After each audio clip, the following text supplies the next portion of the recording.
leveraging what you have. Now, most of you are doing very well because we've originated a lot of loans. If they're refinances or purchases, whatever they might be, it doesn't matter. So the question I'm really going to ask you right now is how do we learn? Two things.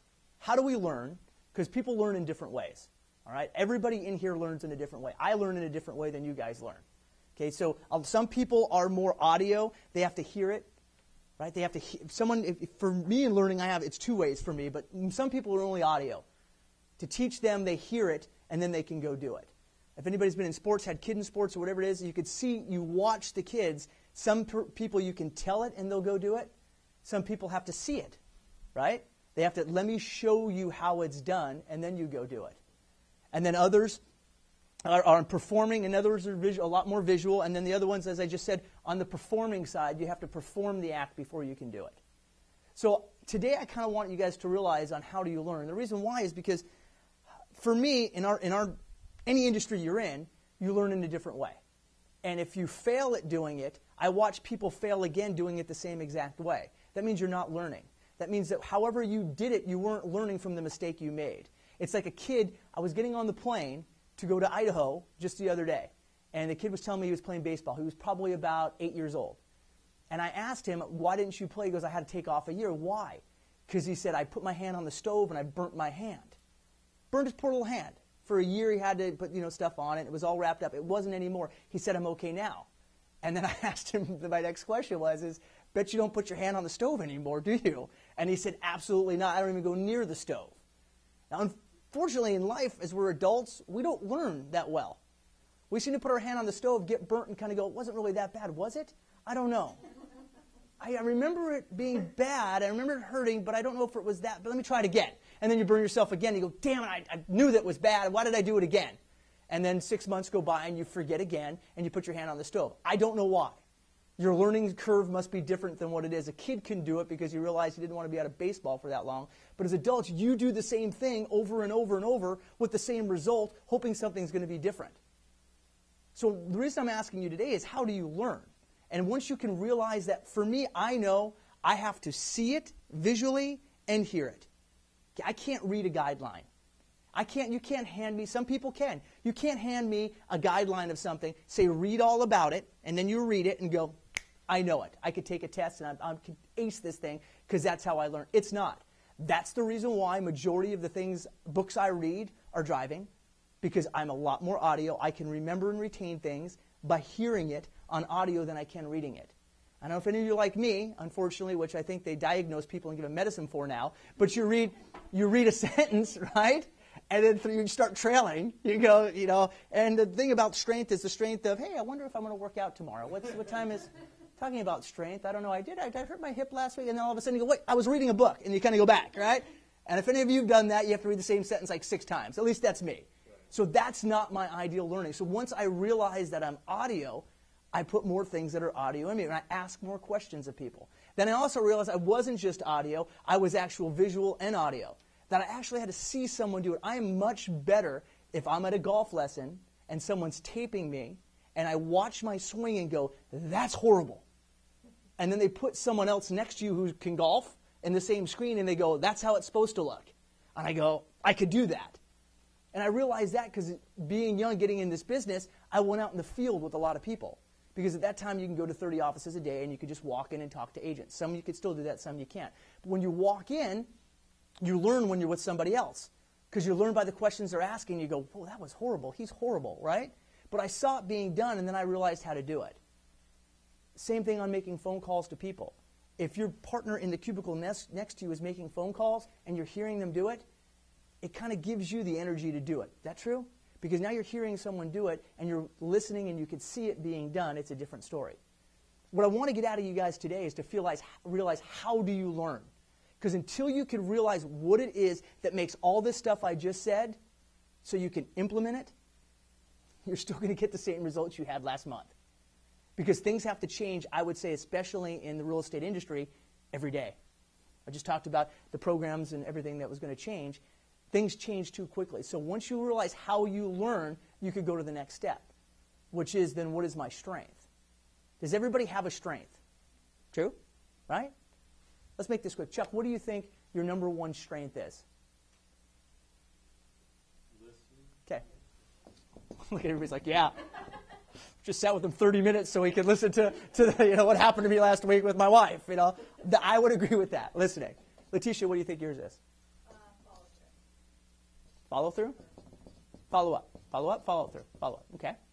Talking. Eric. Talking. And what, just talking and babbling talking? That's what we do. Okay, talking from there. Follow up. I'm not just talking about work, guys. I'm talking about your strength in life. Okay, so I mean, if you want to change that on there, I would say that I'm not just talking for your job right now. What is your strength on work? I'm talking what makes people like you. Someone likes you, right? I think, Chuck, someone likes you? At least your wife. I don't know about your mom, but your wife I know for sure. But I think it's the other way around. Helping. So you would say helping.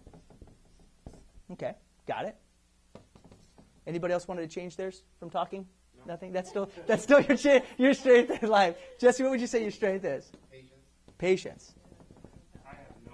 I could use your strengths. I'd like to steal some of your strengths sometimes. Even though people say, gosh, you're so patient, I'm thinking, I am very impatient. Got it. Strength. Persistence. And that's in life. That's just not anything, right? Got it. Thor? Helping. And that's just in life that you're a helper, no matter if everybody else knows. And I know if I was moving tomorrow, I can call you and I can count on you and you're going to help me. Okay, perfect. See, I'm not doing this for you guys. I'm doing this for me to see, okay, how can I use every one of these strengths to help me? Compassion.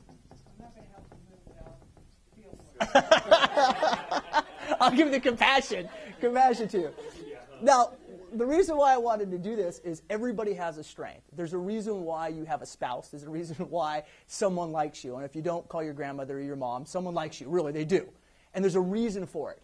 And this probably is, and it might not be the first thing that came out of you, but I want you to think about this. Because once you realize two things, one is how you learn, and then two, what your strengths are. When you can learn, once you figure out in your mind how you learn, is it audio, is it visual, is it doing, how do I learn? And then use that with the strength that you have. Now you could take this into any corner of your life. No matter if it's in relationships, no matter if it's in business, no matter what it's in, you can now take how you learn. Now I know that I have to read something over and over. Or now I know that I have to see someone do it. Once I realize myself, how do I learn? Then I can take that and use the strengths. Okay, so I'll use an example in golf. Okay, I have to see it being done. I have to be told, how to you have to keep your back arm, you have to come through, you have to completely follow through, tippy-toe finish, the whole 9 yards. You can tell me, but then when I see someone do it, I can do it. But then how do you get better at it? By doing it over and over and over. So it's not going to just be that one time that someone shows me how to swing a club and I'm shooting under par. Trust me, that's not the case. Trust me, it's not the case. Right? As a matter of fact, people are still telling me how to do it, and I'm still watching, and that's still not the case.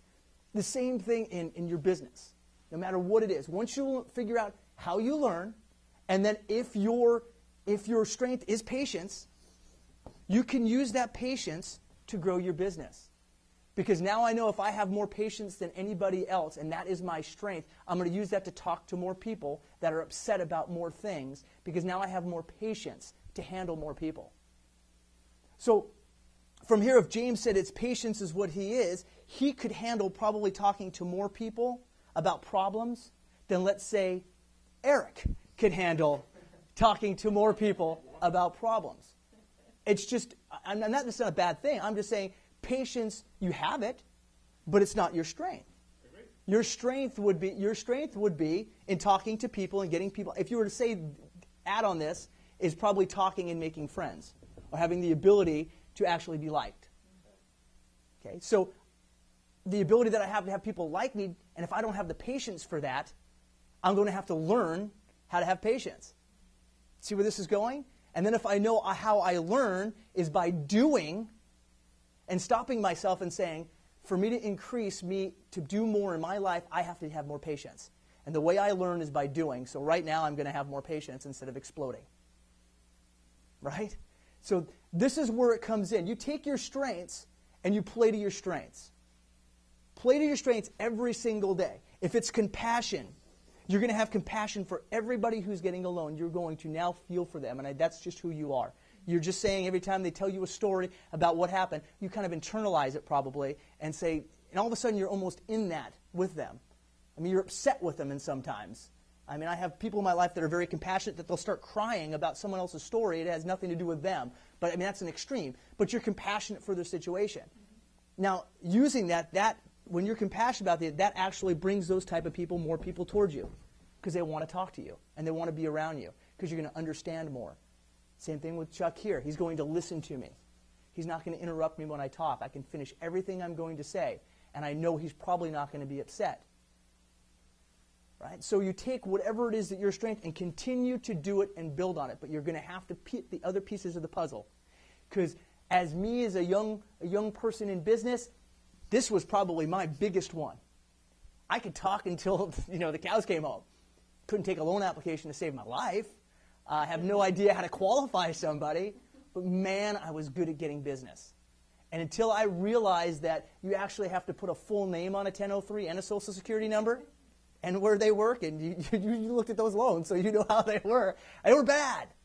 But I had an ability, and my strength was going out talking and making friends and prospecting. Loved doing it. It was the best part of the business for me. Worst part of the business for me was actually having to do paperwork and see if they qualified for a loan. Because I would go out and make friends. When I originally got in this business, I said it's easy. You just go out and make friends and build relationships. That is my strength. That's not true completely about any industry. There's other things you have to learn. So I had to learn and figure out what it is that makes me learn to be better at what I do. And that was being technically sound. That was actually a little bit of all these things. So if my strength is follow-up, I'm going to have to need clients to follow up with, right? So that means I have to now learn how to talk, right? Which is prospect in some cases, and I have to be a better listener, and I have to have more compassion, and I have to have persistence. So do you see every single one of the things I wrote down is besides the strength you have, you need all the other ones? I just figured something out with mine. Yes? I have to stop helping people that have bad loans. So I end up there you go. So your strength is helping people, but your strength and your weakness is you don't say no, which is helping people. So you want to help people so much they go to you. Listen, Gloria, I have a 510 FICO out of bankruptcy last week. I've got $3,000, and the realtor told me you are the best at this. Can you help me? And you probably might say, well, let's see if we can help you with your credit score. And let me see how I can take my strength and help you. Oh, jeez. We need to way too much time. Exactly. And that conversation should go, that's unfortunate. Okay? I wish there was something I can do. So what I really wanted to get out of everybody today is your strengths, you could play to those every single day. But it was back to what I said about the kid burning his hand. If all you're going to play to is your strengths, and that is it, you're not going to learn anything different. You're going to keep doing what you're doing and only find people that fit into this small little box. What you want is people to fit in the big box, because not only can you prospect, but you have compassion, and you want to help others, and you're a good talker, and you're great listening. And you're persistent. But your strength is the number one thing. The learned aspect is down here. And you can ask different people about me, and they'll say a portion of these things. Patience is not my strength. I know I had to learn patience.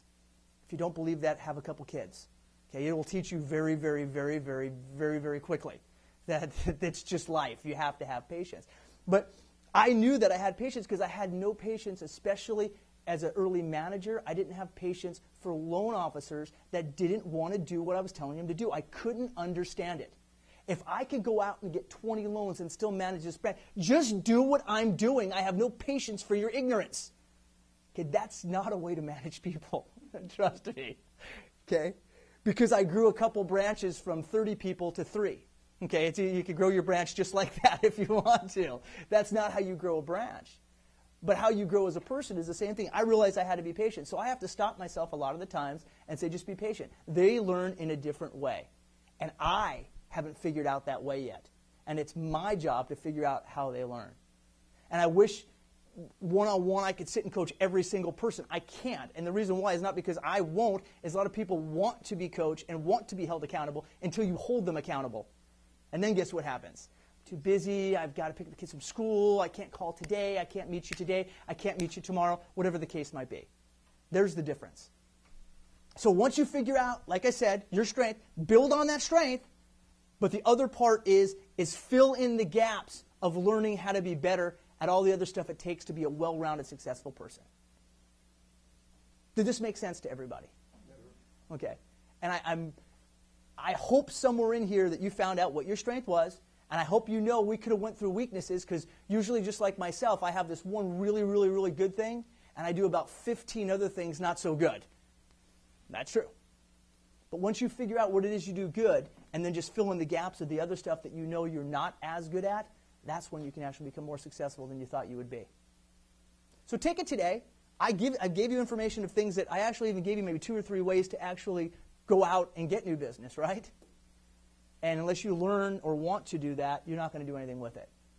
And it's unfortunate. Even when I'm at a big event and there's 200 people, whatever, I just know it's probably somewhere to 15 to 20% of people that are actually going to do the things that I say. Yet everyone who leaves there is all jacked up and ready to go, right? But tomorrow comes, and they go right back into doing just the one thing they're good at.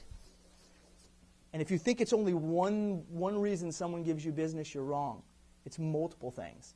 It's because they know you're really good at follow-up, and you can talk very well, and you have patience, and you're persistent, and you're never going to let this thing die. There's multiple reasons. And that is why usually we pick someone, or in business, or a spouse, or in life, that pick up the places that we're not. True? It's true. Usually in business or the companies that people come work for, I'm really good at this, but my company is really good at this. Together, we make a great team.